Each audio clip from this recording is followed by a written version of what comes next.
I'm Phil Hellmuth Jr. Welcome to our Introduction to Betting.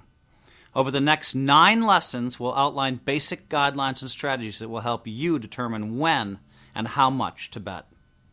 Why should you bet? If you think it's just because you should bet, then it's time to think again. Every bet that you make should serve a purpose. Your bet is trying to accomplish something, whether that's getting your opponent to call, fold, or raise. Think of betting as telling a story. If your story doesn't make sense, your opponent won't follow along. But if your bets lead to a desired result, then you're already ahead of the game. Of course, it helps to know your subject when you're telling a story, so let's begin by reviewing the 4 basic betting options. First, we have the call. By calling, you're simply matching the bet size. In other words, putting the same amount of money into the pot as the player in front of you did. If the person to your right, somewhere on your right, bets $10, it will cost you $10 if you want to call. Second option, the raise.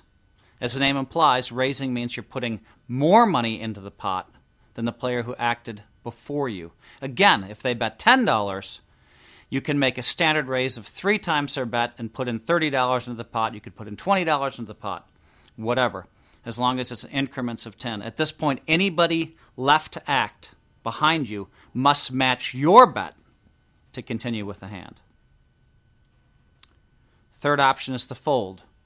Folding simply means you're giving up your hand when the action reaches you. I fold.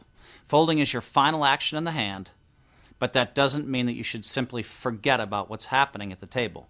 By watching the players who are still active in the hand, you can pick up valuable information about how they play that hand that can later help you.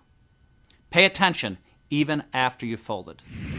Fourth option, the check. You may check only when you already have money in the pot. Say, for example, you're the big blind and you already have $5 in the pot. If everybody just calls, you may check and opt not to put any additional money into the pot. Another important thing to remember is to always announce the size of your bet. Verbal declarations are binding, which means you can adjust your bet if you accidentally put too many or too few chips into the pot.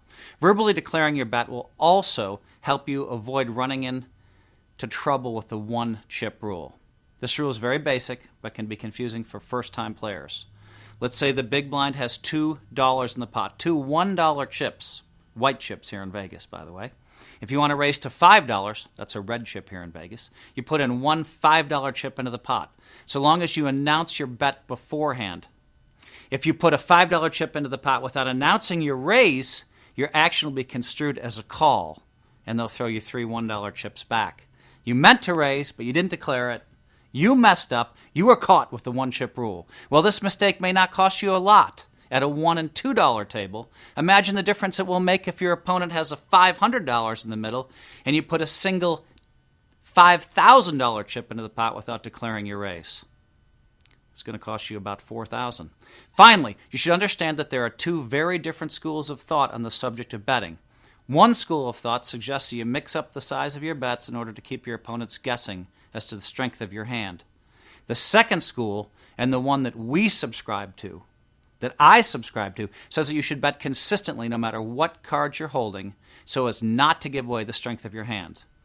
This means that while actual number of chips you bet may vary, because the blinds are constantly shifting, your bet size will stay the same as a percentage of the overall pot.